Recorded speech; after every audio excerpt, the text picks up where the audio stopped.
I have been a docent here at Placerita for almost 15 years, and what brought me here was I retired, and there was some publicity about Placerita at that time. This was in 2004, and they were going to be closing Placerita.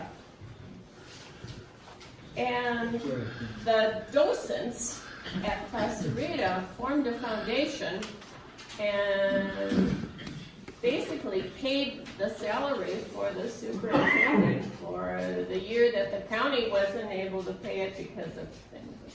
And I thought, wow, that's quite a group. They're keeping the nature center open because they think it's important. So I came over and liked what I saw, and I liked the people, and have been here for 15 years. The program that you're going to see is a program that Placerita has and has had for quite a long time. One of our former docents was a docent at the Southwest Museum, and you know where that is, right downtown by the big bridge. And he moved to the valley, and they said, well, you can keep your artifacts as long as you keep using it for educating children. So we still have a number of artifacts. And during the summers, I used to take a National Park Service program. They would do a week-long program. And so I made a lot of the artifacts too. So this is a program that I take into the schools here in Placerita and also in the San Fernando Valley. And I have this slide program, and then I have my mini museum. And now we have added nature boxes. And when we take those to the school, it's actually the part that the kids like best because they're doing things.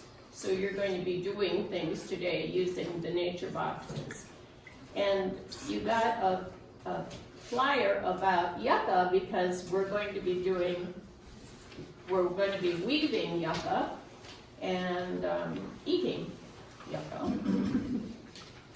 And I didn't get to do the acorns. Helen has done acorn cookies and bread in the past. But it's a little bit of a time that you have to leach out the tannic acid in the acorns before you use it for an ingredient. So I was on a trip and just came back like a week ago with a bad cold. So I haven't been feeling too great. So this is our program that we take into the schools. It's an ancient program because I know when I started teaching, these pictures were posters that we used to put up in the classroom. So they're staged pictures. They're not actual pictures of Tataviam Indians because the Tataviams no longer existed after about 1920. That was the end of that. So this is the beginning. The Tataviam Indians lived in this little section in Santa Clarita. They were a very small group of Indians. They probably numbered about 1,000 at the most. And they came from the plains, little by little moved here. So that the Chumash were to the north and the Gabrielino to the south, the San Gabriel River. It's another map showing how tiny the Tataviam Indians area was.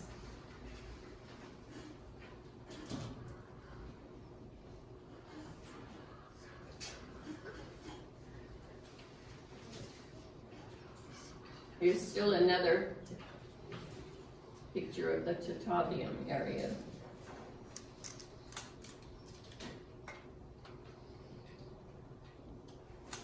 The this would be a typical Tataviam Indian settlement. Their huts were made out of reeds that they gathered along the river, and they used yucca to tie their reeds to the frame, and the reeds started on the bottom. So there would be a bottom layer, then the next layer went on top of that, then another layer and another. So it was pretty well insulated. There might be a fire hole here, but they didn't cook inside of their huts because that was too flammable. This is one that we had out in back, and it got pretty well worn, and so we took it down, and Denny put up a new one.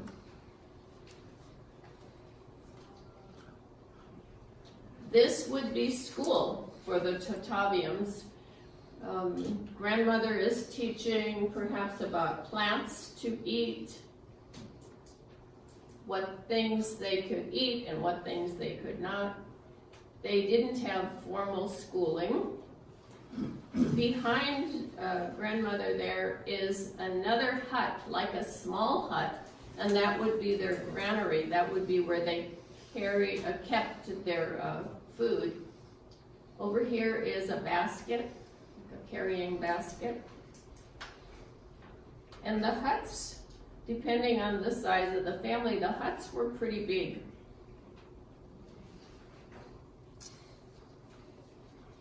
Indian children didn't play games like our kids do now. They played games that were going to help them when they became an adult. So this young man has a disc that he's going to roll along the ground, and this one is going to throw a spear through it. So that would help them to become a good hunter, more skillful hunter.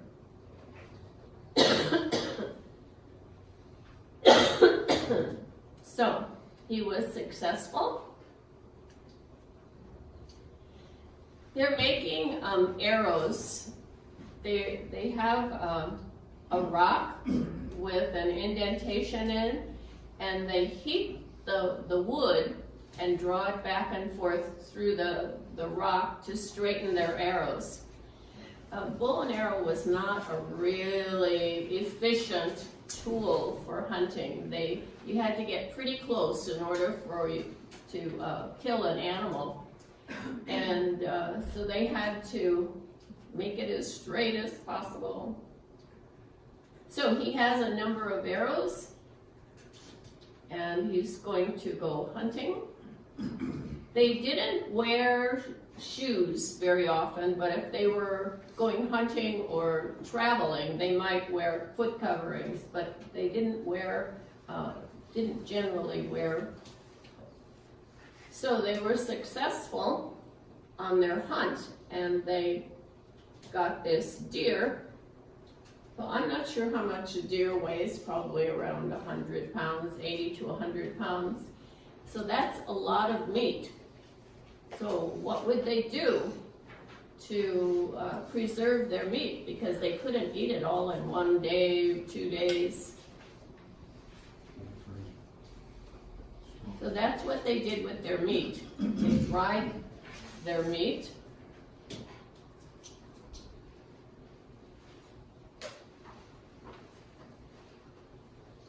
This is a hair ornament made out of bone. And here, and here you can see that this young man has it in his hair.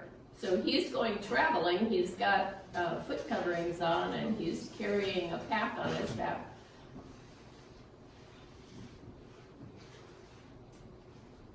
The Indians that lived in this area were very skillful basket makers. That pattern in the basket is not painted on. It was from using different materials. So they would strip the bark off of trees or use plants to make different patterns. If you've ever watched Antique Roadshow, I've seen baskets on there a number of times. And there was one that a girl brought in and she said, well, we used to play in this when I was a child. And the man said, it's worth about $60,000. Wow.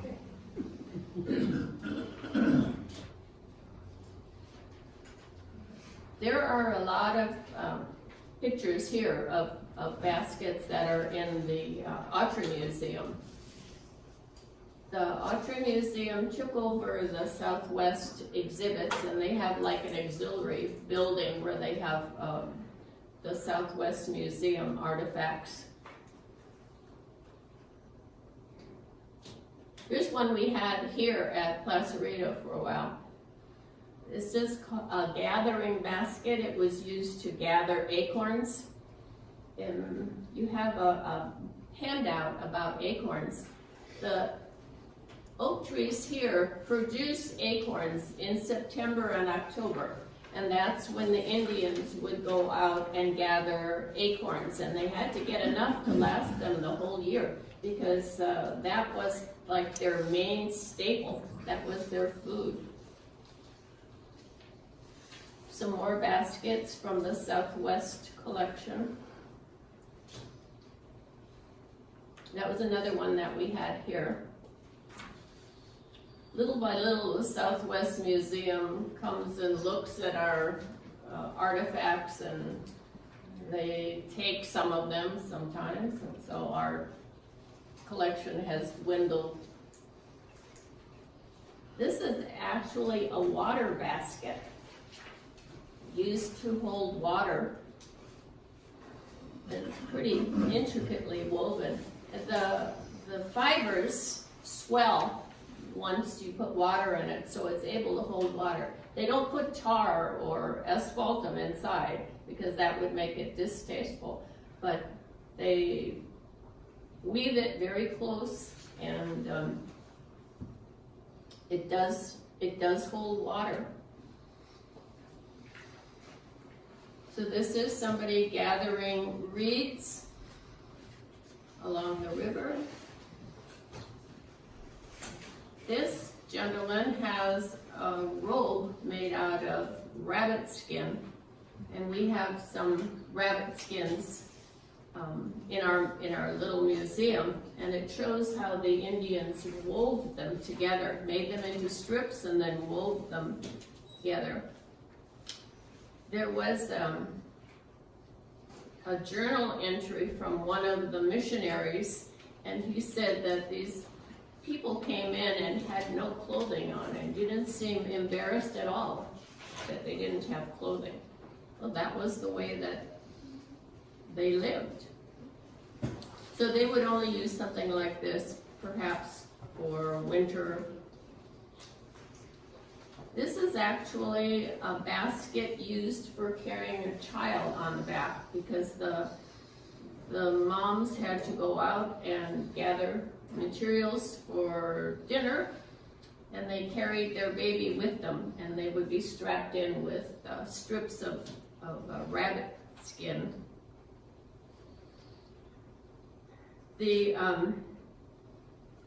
Tataviam had tattoos, and we're not sure what they were showing with the tattoos, whether it was showing their tribe, whether it showed what family they belonged to, but they did use tattoos.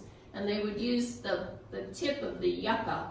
If you look at the yucca, you see it looks like a needle.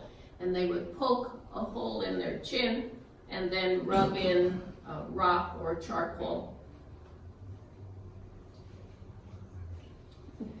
This is a skirt, a ceremonial skirt made from cormorant feathers. I think it's a pretty good use for cormorant feathers. This is like the Island of the Blue Dolphin. Has anybody read that book? Maybe, yeah. I used to read it in my class all the time for the kids. It's about a child who was accidentally left behind on an island and survived, and she made a skirt out of feathers. This probably was not durable, so it was only used for ceremonies.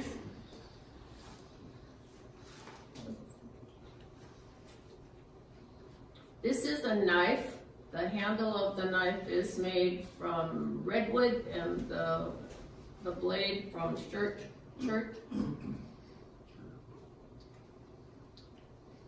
This is a water jar also, and it's made from soapstone. The Tatavian's source for soapstone was Catalina Island. So they did a lot of trading. I'm not sure that they had boats that they went over, but the Chumash went to Catalina Island, and that's where they got the soapstone. So not only did they carve this, but then they decorated it. So you can see why they were so careful with their utensils. That would have taken a long time to fashion them. Here's another rock made of soapstone, and it has a hole in it. It was used for frying something like tortillas, so it could be pushed into the fire, and then that hole is to put a stick in so that it can be pulled back out again. But the soapstone would expand and contract without cracking. Here's another water jug from soapstone. This is mano and metate. It's used for grinding the acorn meal. There are places that you can go to, and you can actually see where the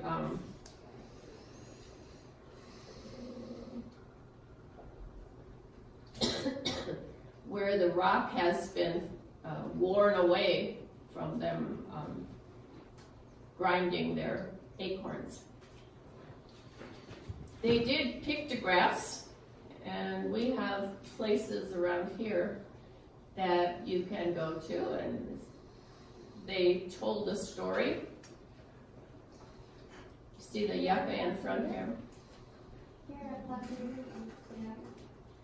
Here at Las Vegas? No, Vasquez Rocks. We've been out there, and you have to go in with a ranger. So here everybody is gathering acorns. They have to have enough for the whole year, and everybody got out to gather acorns. The men also had to help bring in the acorns, and the children. Is the gathering basket and the carrying basket.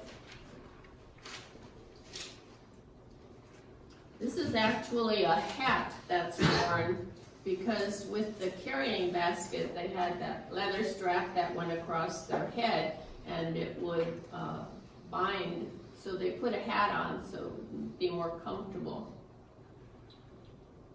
So here it shows a better picture of a granary.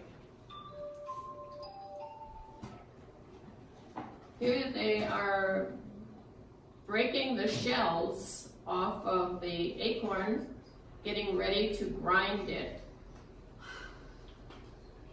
They're grinding the acorn shells. So here's the place where they did do grinding, and it's it shows it in the rocks there. Grinding. It's a lot of work. And they would line a hole with leaves and put their acorn meal into the depression, and then pour water through the acorn meal to leach out the tannins, the tannic acid. Helen says she has another way that she gets the tannin out of the acorns, is she puts them, just throws them into a bucket of water, and then changes the water every day for what, about a week? Until it tastes right. You know, if it has that bitterness to it, it's not ready. And so it varies with acorns and it varies with the time of year that you gather it to.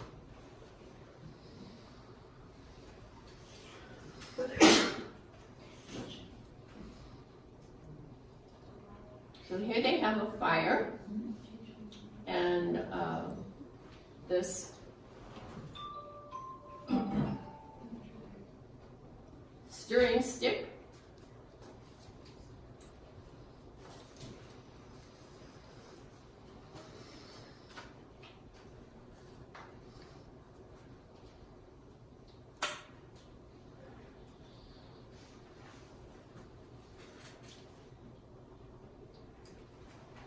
So they're having a meal of acorn meal and perhaps berries and deer, and everybody eats out of the same bowls. And their way of life changed when the Spanish came into the valley. They were encouraged to relocate to the San Fernando Mission. They had a different language, the Spanish language. They were encouraged to attend the church. They began more agriculture around the mission. So this would be the San Fernando Mission. Another picture, an old picture of the San Fernando Mission. This man is Juan Jose Festero. He's the last of the Tataviam Indians, and he worked at a ranch out on 126, and this was his family. Here he is again. He was a ranch hand at the